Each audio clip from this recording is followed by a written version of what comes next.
Bicara soal anggaran kali ini IKN ini Pak Menteri, kan Anda mengatakan akan melanjutkan anggaran 6,3 triliun ya di tahun 2026 untuk IKN, dan ini ada beberapa gedung yang dibangun, ada tahap 2-nya itu legislatif, yudikatif, lalu tempat tinggal MPR, DPR, MK, KY. 6,3 triliun itu cukup, Pak? Saya lihat cukup untuk bagian pemerintahnya kan. Di bagian swastanya kan nanti ada pengembang swasta juga yang membangun perumahan di sana. Ya, paralel dengan itu. Jadi saya pikir cukup. Yang penting gini, ketika ada sinyal pemerintah masih akan meneruskan IKN ini, swasta jadi berani merealisasikan rencana investasi mereka. Gestur politik, Gestur ekonomi dan politik yang penting dari kita nggak ngerubah kan. Selama ini kita ikut presiden kan, presiden bilang akan meneruskan, ya kita ikut. Termasuk untuk jalannya ini, Pak. Ini kan ada rencana tol IKN Balikpapan, ada pelabuhan, ada jalan-jalan. Itu artinya nanti diharapkan kerjasama pemerintah dan badan usaha atau seperti apa? Detailnya saya nggak tahu detail, tapi yang jelas itu di luar 6,3 triliun rupiah tadi. Cuman rasanya sih akan dijalankan dengan skema-skema yang udah ada sekarang. Ketika programnya misalnya menguntungkan, ya pasti ada swasta yang masuk. Tapi kalau nggak ada yang menguntungkan, ya PU nanti yang masuk, pasti APBN yang biayain. Yang jelas ini pemerintah nggak keluar uang sama sekali untuk membangun suatu ibu kota yang baru. Tapi kita akan monitor dan pastikan uang yang keluar dibelanjakan secara optimal. Oke. Pak Purbaya, kita juga bicara soal mobil nasional, Pak. Pak Presiden sudah mengatakan, masa sih tetangga kita punya, Malaysia punya, Vietnam punya, Indonesia yang jauh lebih besar masa tidak punya. Kira-kira seberapa strategis prioritas Pak mobil nasional ini untuk kita? Saya pikir amat penting ya. Waktu saya ke Malaysia emang mereka punya 2 merek tuh, Proton sama satu lagi 2, dan udah lumayan bagus. Lihat dari luar, wah bagus juga. Indonesia kan gagal terus. Dulu mungkin karena di monopoli Jepang kan sekarang udah terbuka, harusnya kita bisa mulai melakukan investasi di sana. Kan cikal bakalnya adalah mobil yang Pindad itu kan, yang Maung itu kan. Betul. Ya kalau kita punya itu, ya dari situ kita mulai. Awalnya sih tahun ini kita mau beli tahun ini ya, mau beli berapa ratus mobil, cuman Pindadnya belum siap sehingga kita batalkan. Tapi kalau tahun depan memang siap, ya kita belanjain, uangnya udah ada kalau nggak salah, kita anggarkan. Kesiapan itu diharapkan dari Pindad sendiri atau nanti ada Pak topangan juga dari Kementerian Keuangan?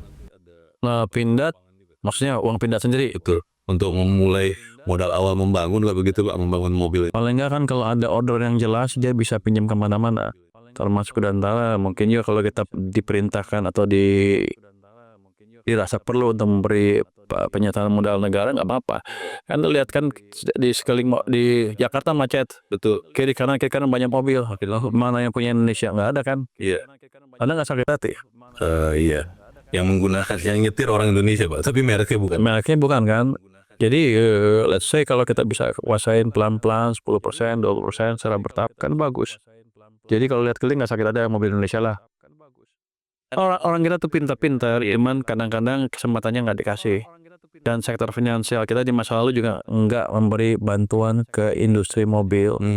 Ada Domestik ya. Ada target atau timetable-nya nggak Pak untuk peluncuran mobil nasional ini? Saya belum tahu, tapi mungkin tahun depan ya. Tahun depan. Mungkin ya. Kalau peluncuran kan baru dari pertama kan. Let's say kalau udah jadi bisa ya tahun depan. Kalau lihat Pak Presiden kan cukup agresif, cukup ambisius. Kalau saya bilang nggak apa-apa.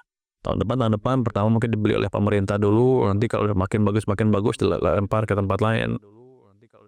Kita untuk seperti itu, kita memang harus invest.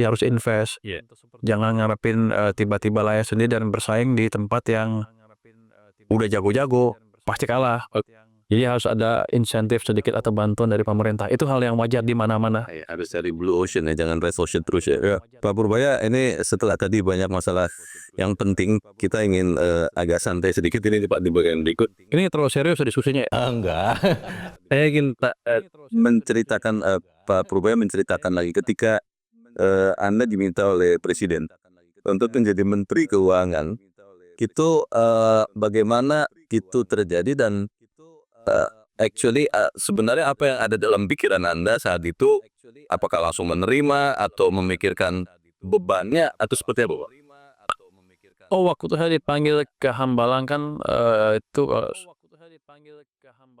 Jumat, Sabtu, Minggu 3 hari berturut-turut tuh saya. Jumat datang, nggak ngapa-ngapain, dia ngomong 2 jam 3 jam. Sabtu datang, ngomong denger lagi dia bicara dengan siapa ya, 2 jam 3 jam dia presentasi, saya dengerin. Dia bisa berdiri 3 jam loh.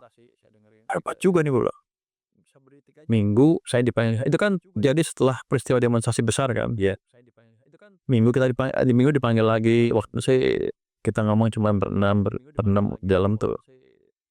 Saya pikir kalau waktu itu saya nggak cerita keadaan ekonomi seperti apa dan catatan ke depan seperti apa, saya nggak akan bisa bicara lagi kan.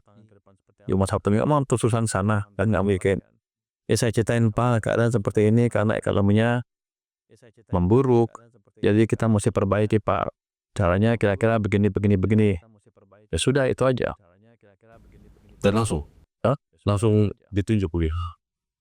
Dia waktu cuma mikir gini, saya tahu ada masalah dengan kita, dengan kita. Ini saya perhalus ya, Pak. Saya masalah dengan kita, tapi saya baru tahu masalahnya dari sini. Kalau gitu saya betulin. Jadi saya juga nggak tahu maksudnya apa ya, ada ngomong sedikit-sedikit itu, tapi yang jelas hari Seninnya jam 1 lah saya ditelepon ke istana, di WA lah ke istana, nanti ada pelantikan, pakai ini. Saya tanya kan, pelantikan jadi apa? Datang aja. Kayak gitu kan. Ya walaupun hari Minggunya ada kode-kode, tapi dia bilang jangan berharap dulu, ini belum tentu. Ya udah, Pak, nggak apa-apa. Gua pikir kan gue selalu spesialis calon, nggak pernah jadi saya nggak pernah pikirin tuh. Taunya sebenarnya diinin. Ya udah, pikiran kita adalah waktu itu adalah ya betulin ekonominya supaya berbalik semuanya.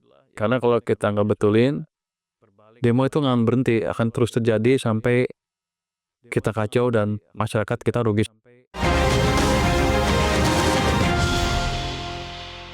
Jelajahi cara baru mendapatkan informasi. Download Metro TV Extend sekarang.